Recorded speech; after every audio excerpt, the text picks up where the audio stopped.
Hello everyone, welcome to my YouTube channel special academy. आप सभी का हमारे इस चैनल पर स्वागत है। तो आज हम डिस्कस करेंगे पीजीटी का पेपर 2। तो देखिए, हम संपूर्ण आदिकाल का अध्ययन करेंगे। जो भी इम्पोर्टेंट क्वेश्चन होंगे उनको हम डिस्कस करेंगे। अगर आप हमारे इस तरह की वीडियोज़ और देखना चाहते हैं तो हमारी वीडियोज़ को शेयर ज़रूर करें, और अगर आप हमारे चैनल पर नए हो तो चैनल को सब्सक्राइब ज़रूर करें। तो चलिए स्टार्ट करते हैं हमारा आज का पहला प्रश्न। तो देखिए, पहला प्रश्न है हमारे पास, आदिकाल नाम किस विद्वान ने दिया है। तो देखिए, आदिकाल जो नाम है वो किस विद्वान ने दिया है। तो इस तरह के क्वेश्चन बहुत आते हैं। कई बार किसी और विद्वान का नाम दे देंगे। कहाँ पर, कहीं पर आदिकाल दिया होता है, कहीं पर वीर गाथा काल नाम दिया होता है। बहुत सारे नाम हैं, तो अलग अलग विद्वानों ने अलग अलग नाम दिए हैं। तो आपने सब जो नाम है वो ध्यान में रखने हैं। तो आदिकाल नाम किस विद्वान ने दिया है, तो ऑप्शन यहाँ पर सी सही हो जाएगा, हजारी प्रसाद द्विवेदी जी के द्वारा। नेक्स्ट क्वेश्चन है, आदिकाल का प्रथम कवि कौन है। तो आदिकाल का प्रथम कवि कौन है, तो यहाँ पर ऑप्शन दिए गए हैं और ऑप्शन जो है तो ए सही है, सरहपाद। नेक्स्ट क्वेश्चन है, राहुल सांकृत्यायन ने हिंदी का प्रथम कवि किसे माना है। तो देखिए, किसे माना है, तो सरहपा को। ऑप्शन यहाँ पर बी सही हो जाएगा। नेक्स्ट क्वेश्चन है हमारे पास, स्वयंभू लिखित रचना कौन सी है। तो देखिए, स्वयंभू लिखित जो रचना है वो कौन सी है, तो पौंचरियू। ऑप्शन यहाँ पर बी सही हो जाएगा। नेक्स्ट क्वेश्चन है, आल्हा-खंड के रचयिता कौन है। तो देखिए, ये क्वेश्चन तो बहुत बार टेट में भी आता है कि आल्हा-खंड के रचयिता कौन है। तो ऑप्शन यहाँ पर बी सही हो जाएगा, जगनीक। नेक्स्ट है, पाहुड़ दोहा ग्रंथ की रचना किसने की। तो पाहुड़ दोहा जो ग्रंथ है उसकी रचना किसने की है, तो ऑप्शन यहाँ पर सी सही हो जाएगा, राम सिंह जी के द्वारा। नेक्स्ट क्वेश्चन है, आदिकाल को वीर गाथा काल नाम किसने दिया है। तो देखिए, वीर गाथा काल जो नाम है वो आचार्य रामचंद्र शुक्ल जी के द्वारा दिया गया है। नेक्स्ट क्वेश्चन है हमारे पास, 11वीं सदी में राम सिंह की दोहा काव्य परंपरा में आने वाली कृति का नाम क्या है। तो देखिए, आने वाली जो कृति है वो है पाहुड़ दोहा।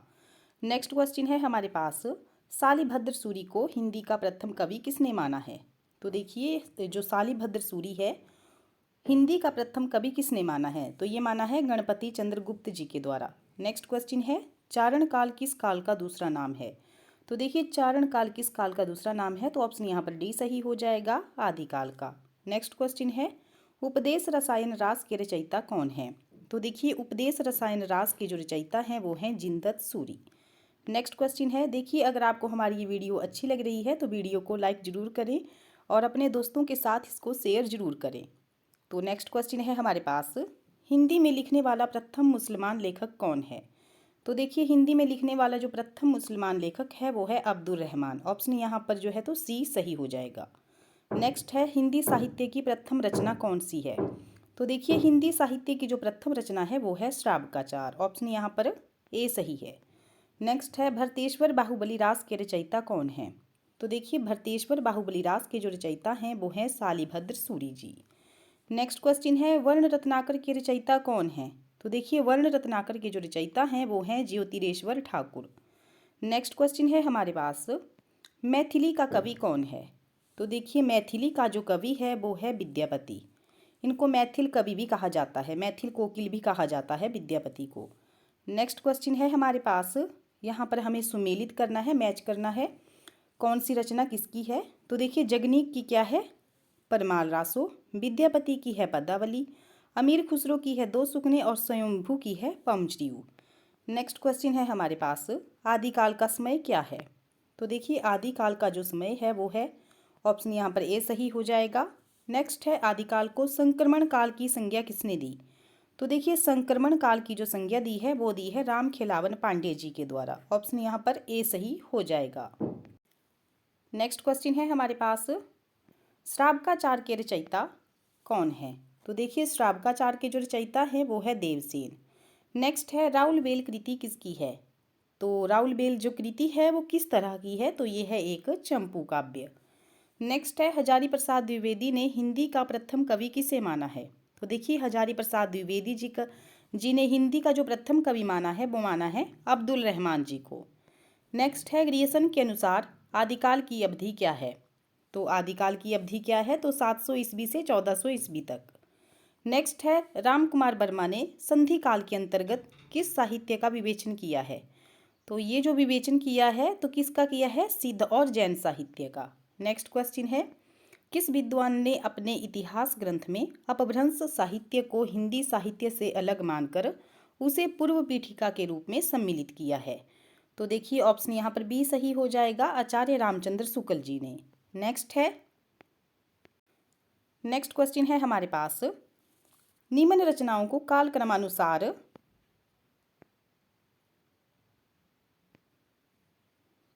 क्रमानुसार व्यवस्थित कीजिए। तो हमें काल क्रमानुसार इसको व्यवस्थित करना है, तो ऑप्शन यहाँ पर जो है तो बी सही हो जाएगा। सबसे पहले आएगा कुवल्यमाला, उसके बाद आएगा राउल बेल, उक्ति व्यक्ति प्रकरण और कीर्तिलता।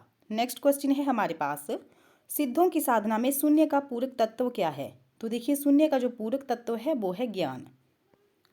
नेक्स्ट क्वेश्चन है, आदिकाल को बीज वपन काल की संज्ञा किसने दी है? तो आदिकाल को बीज वपन काल की संज्ञा किसने दी? तो महावीर प्रसाद द्विवेदी जी के द्वारा। नेक्स्ट है, आत्मबोध किसकी रचना है? तो ये जो रचना है वो है गोरखनाथ की। नेक्स्ट क्वेश्चन है हमारे पास, उस समय जैसे गाथा कहने से प्राकृत का बोध होता था, वैसे ही दोहा कहने से अपभ्रंश या प्रचलित काव्य भाषा का पद्य समझा जाता था। कथन किस विद्वान का है? तो देखिए जो कथन है वो है आचार्य शुक्ल जी का। नेक्स्ट है, विद्यापति ने कीर्तिलता की रचना किस भाषा में की है? तो विद्यापति ने कीर्तिलता की भाषा जो रचना है वो है अबहट। नेक्स्ट है, किस ग्रंथ से बनारस और आसपास के संस्कृति और भाषा आदि पर अच्छा प्रकाश पड़ता है और उस युग के काव्य रूपों के संबंध में भी थोड़ी बहुत जानकारी मिलती है? तो ये कौन सी रचना है? उक्ति व्यक्ति प्रकरण। नेक्स्ट है, सबसे पहले चौपाई और दोहों की परंपरा का प्रयोग किसने किया? बहुत आसान क्वेश्चन है और बार बार पूछा भी जाता है, तो स्वयंभू जी के द्वारा। नेक्स्ट है, डॉक्टर हजारी प्रसाद द्विवेदी ने रासु शब्द की उत्पत्ति किससे मानी है? तो देखिए ये मानी है रासक से। नेक्स्ट क्वेश्चन है हमारे पास, किस रासो ग्रंथ के अध्याय या खंडों का विभाजन समय के रूप में किया गया है? तो ये किया गया है option number D, Prithviraj Raso. Next question है, बौद्ध गान ओ दोहा किन की रचनाओं का संग्रह ग्रंथ है? तो ये है सिद्धों की रचनाओं का संग्रह ग्रंथ। नेक्स्ट क्वेश्चन है, आदिकाल में किस कवि को अभिमान मेरु की संज्ञा दी गई है? तो अभिमान मेरु की संज्ञा किसको दी गई है? तो पुष्पदंत जी को। नेक्स्ट है, भविष्यत कहा के रचनाकार कौन है? तो देखिए भविष्यत कहा के रचनाकार हैं धनपाल जी। नेक्स्ट क्वेश्चन है, संदेश रासक की रचना विधा क्या है? तो देखिए संदेश रासक की जो रचना विधा है वो है एक खंड काव्य। नेक्स्ट क्वेश्चन है, कृष्ण की रासलीला की परंपरा जो भक्ति काल में प्रसिद्ध हुई, इसकी शुरुआत किस ग्रंथ से होती है? तो ये होती है उपदेश रसायन रास से। ऑप्शन यहाँ पर ए सही हो जाएगा। तो स्टूडेंट्स आज हम जो है तो 50 क्वेश्चन यहाँ पर कंप्लीट कर लेंगे, और अगर आपको हमारा ये सेशन अच्छा लग रहा है तो प्लीज़ लाइक और शेयर जरूर करें। नेक्स्ट है हमारे पास क्वेश्चन, सिद्धों की भाषा को संध्या भाषा नाम किसने दिया है? तो ये दिया है मुनिदत्त और अद्वैव्रज ने। नेक्स्ट क्वेश्चन है हमारे पास, नागरी प्रचारिणी सभा द्वारा प्रकाशित पृथ्वीराज रासो के बृहद संस्करण में कितने समय या खंड हैं? तो देखिए कितने हैं? तो 69 69। नेक्स्ट है, हिंदी का प्रथम महाकाव्यकार चंद किस राजा के आश्रित थे? तो ये थे पृथ्वीराज चौहान के। नेक्स्ट क्वेश्चन है, मेघदूत और संदेश रासक की संदेश परंपरा किस ग्रंथ में मिलती है? तो देखिए मिलती है बीसल देव रासों में। नेक्स्ट है, विद्यापति ने कीर्तिलता की रचना किस संवाद के रूप में की है? तो ये की है भृंग भृंगी संवाद के रूप में। नेक्स्ट है, सिद्ध साहित्य के विषय में कौन सा कथन सत्य नहीं है?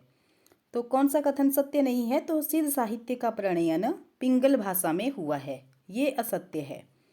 नेक्स्ट है, अपभ्रंश प्रभावित हिंदी रचना कौन सी है?